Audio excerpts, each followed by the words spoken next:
Have you ever settled into your favorite armchair by the window, looked out, and suddenly felt something's changed? Those quick walks to the backyard, they used to feel so easy. Now they take a bit more effort.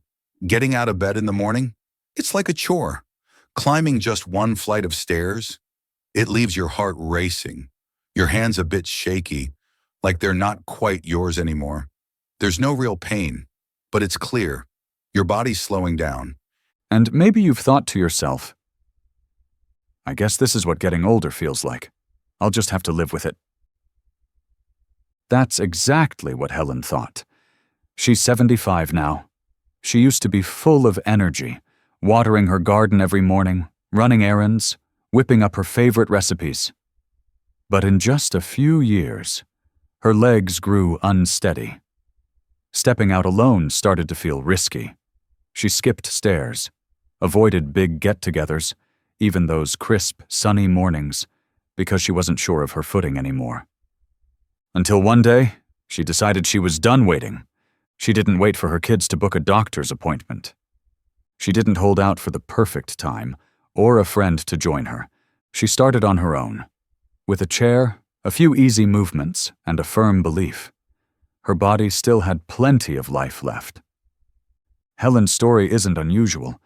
Lots of seniors keep their mobility, their sharp minds, their independence, not with fancy pills or pricey gym memberships, but through 5 simple habits. They're easy to do, easy to stick with, and best of all, they really work. This article shares the stories of Helen and Barbara. One started with wobbly legs. One wrestled with sleepless nights. They're not superheroes. They're just folks who refused to give up on themselves. So, if you're in your 60s, 70s, or beyond, here's a friendly nudge. It's never too late to rediscover your energy, your freedom, and the joy of everyday life. Habit 1. Daily leg strengthening, getting up with confidence, every morning. Helen sat in her cozy wooden chair by the window, a mug of hot coffee in her hands. Cooled slowly. She didn't drink it. She didn't dwell on much. She just sat, listening to the breeze, the birds, and the steady beat of her heart, tinged with a faint worry. She wasn't sick, no major aches or pains. But standing up from that chair, it made her hesitate. She'd pause, take a deep breath, and wonder quietly, am I going to stumble? That feeling, maybe you felt it too. A small, nagging sense of doubt. If you're not careful, it can turn into a habit, staying put, getting too comfortable, until one day, you don't get up at all. Helen wasn't about to let her life revolve around that chair. One morning, she told herself, if my legs aren't strong, I'll build them up. I may not hike miles, but I can start right here. She set her alarm for 7 a.m. After brewing her coffee, she stood up, sat back down, and stood again, right there in her living room. At first, just 3 times. It wore her out. The next day, 4 times, then 5. Soon, 10. No weights, no fancy equipment, just a sturdy chair and a stubborn refusal to give up. Within a week, she felt the difference. She didn't need to cling to the chair for support. She could take her first step without catching her breath. You can start just like Helen. Sit up straight in a solid chair, feet flat on the floor. Hold the chair for balance if you need to. Stand up slowly, then ease back down gently. Try 5 to 10 repetitions each morning. If you feel dizzy, take a break. If it's too easy, add a few more reps over time. Don't overdo it, just keep at it. I don't wobble on the stairs anymore, Helen said with a smile. Standing steady on my own 2 feet. That's the best gift I could ask for. You don't need to run marathons. You just need to keep the ability to get up, from your chair, your bed, every fresh morning. That's the heart of independence, dignity, and a life you still call the shots on. Habit 2. Chair yoga and seated Tai Chi, tuning into your body. Once her legs felt steadier, Helen wanted more. She didn't just want to move. She wanted to feel connected to her body again. Her old friend Mai invited her to a seated Tai Chi class at the community center. Helen laughed it off. I can barely bend to tie my sneakers. Tai Chi's not for me. Mai didn't push. She just said with a grin, Nobody's asking you to do backflips. Just come along. Those words stuck with Helen. A week later, without making a fuss, she showed up. The class was small, 8 folks, most with gray hair, sitting in a circle. Gentle music played as the instructor led them through easy motions. Raise your arms. Breathe in. Lower them. Breathe out. A slow twist of the wrists, a soft roll of the shoulders. No effort, no rush, just calm, steady breaths. Helen hadn't realized how much her body needed this kind of gentle rhythm. After just 2 classes, she started to love the feeling. Not like a workout, but like coming home. Each time she reached out her arms, it was as if she was reaching for something she'd lost. Presence, calm, a deep kind of peace.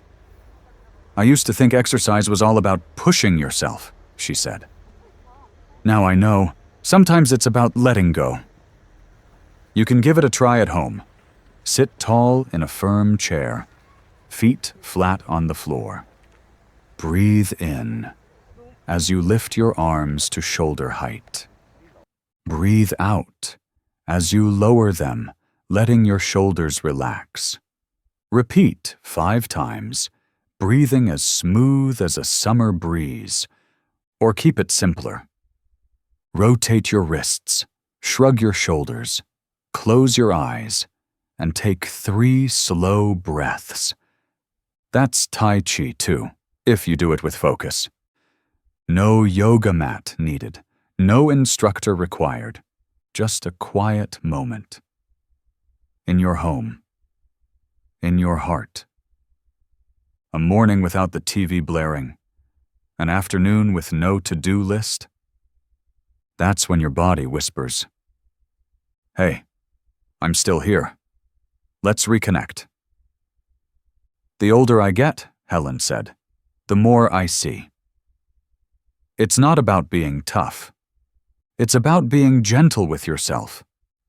Habit 3. Smart movement breaks. Don't let the chair win. After a few weeks of regular exercise, Helen noticed something strange. Her legs were stronger. Sure.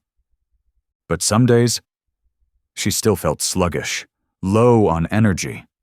She realized she was sitting a ton, watching the morning news, sipping coffee, knitting by the window, even without doing anything taxing. Her body felt worn out. One afternoon, she brought it up to Barbara, her close friend, who'd recently turned her sleep around. Maybe I'm just lazy, Helen said. Barbara chuckled. You're not lazy. That chair's doing all the lounging for you. That little joke hit home. The Centers for Disease Control, or CDC, says the average senior spends over 9 hours a day sitting. Not counting naps, that's not resting. It's slowly wearing you down. Too much sitting slows your blood flow, weakens your muscles, stiffens your joints. The worst part? You don't notice the toll until getting up feels like a struggle. Helen made a promise to herself. No sitting for more than an hour straight. She set a timer for every 60 minutes. When it buzzed, she'd stand up and stretch her arms high, take a quick walk around the living room, twist her wrists and ankles, or just grab a glass of water from the kitchen. At first, it felt like a nuisance, but after a few days, it became second nature.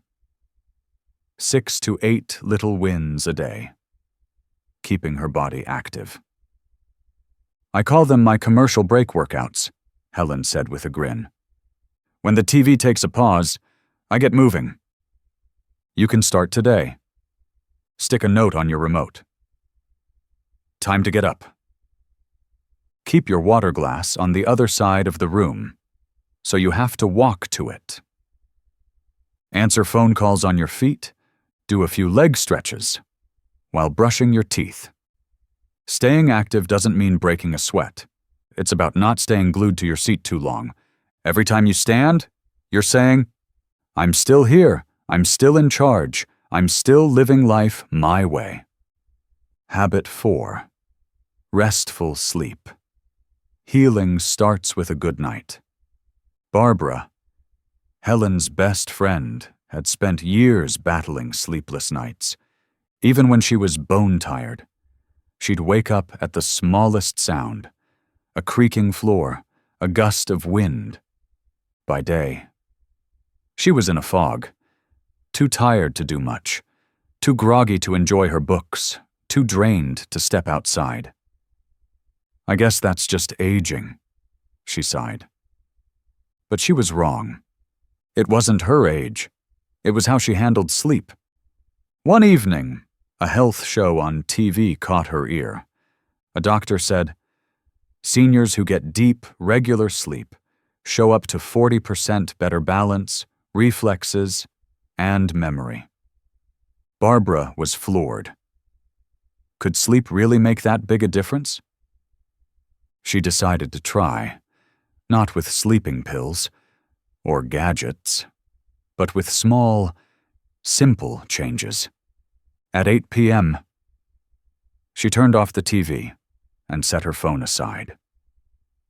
She brewed a soothing cup of herbal tea and sat by the window, unwinding. She jotted down a few thoughts. What made her smile or worry that day? By 9 p.m., she dimmed the lights, switching to a soft bedside lamp. Before bed, she took 5 slow, deep breaths, letting the day slip away. Within a week, she was sleeping 5 hours straight, then waking gently at dawn. No more dragging herself out of bed. She started walking in her garden again, stepping down the porch without a second thought. "Sleep was the last thing I thought to fix," Barbara said, "but it was the first thing I needed. You can try tonight. Turn off screens an hour before bed. Keep your bedroom cool, blankets cozy, lights low. Write down a few thoughts to clear your mind. Instead of tossing and turning, breathe slowly. Inhale, exhale. Picture yourself floating on calm waters. Good sleep isn't a treat. It's essential for feeling your best. You can't thrive if your nights are restless. You can't live your fullest life if every morning feels like a slog. Habit 5. Morning sunshine. A boost beyond the garden. Barbara used to love sunshine. She'd walk briskly in the morning light, hang laundry in the backyard, read by a sunny window. But as she got older, she started dodging it, worried about wrinkles, sun damage, or UV rays. Bit by bit, she stayed indoors, swapping natural light for lamps and TV screens. At a checkup, her doctor's words stopped her cold. "Your vitamin D levels are way too low, not from your diet, but because you're hardly ever outside." That week, Barbara decided to get back to the sunshine. Her way. 10 minutes every morning, right on her front porch. Each dawn, as the first rays peeked through, she'd make a cup of coffee or tea, pull up a chair, and just sit. No phone, no TV, just sunlight. Birds chirping, leaves rustling. She let the warmth settle on her face, her hands, her arms. A quiet burst of energy, waking her up. Morning sunlight does more than you might think. It helps your body make vitamin D, keeping bones and muscles strong. It resets your sleep cycle, helping you rest better. It boosts your mood, chasing away the blues. It supports your immune system and keeps your mind sharp. And the best part? It takes just 10 to 15 minutes a day. No cost, no hassle. Just you and the sun. You can start tomorrow. Sit on your porch, patio, or by an open window, letting sunlight warm your skin. If it's chilly, sit near a bright window. It still works. Try a few gentle Tai Chi stretches, or just close your eyes and smile. I used to think sunshine would age me, Barbara said with a laugh. But staying away from it was what made me feel older. Don't shy away from the light. Let the sun remind you. You're still here, still able to soak in the beauty of the world. You're the one in charge. Helen, at 75, started by getting up from her chair every morning.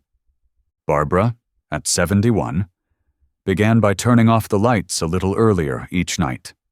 They didn't wait for the perfect day, or someone to show them the way. They just started, with something small, and kept at it, one step at a time.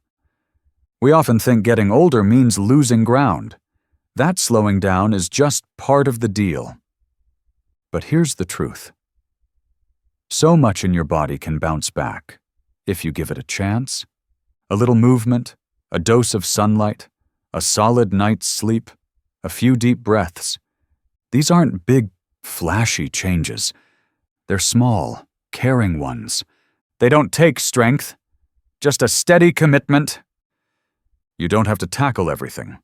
Just pick one small thing for tomorrow. Maybe stand up once an hour. Maybe soak in 10 minutes of morning sun. Maybe take 3 deep breaths before bed. And keep doing it. Like a quiet thank you to the body that's carried you this far. Age doesn't take your freedom away. Giving up does. You still get to decide how you live, whether you're in your 60s, 70s, or beyond. So choose to live fully. Choose with purpose. Choose to be kind to yourself. So, what's your first step? Jot down a small promise, a starting point for a freer, brighter life in your golden years. If these ideas strike a chord, share them with a friend, a loved one, or even the you of tomorrow. Here's to seeing you again on this journey, to live well, live wisely, and live with joy.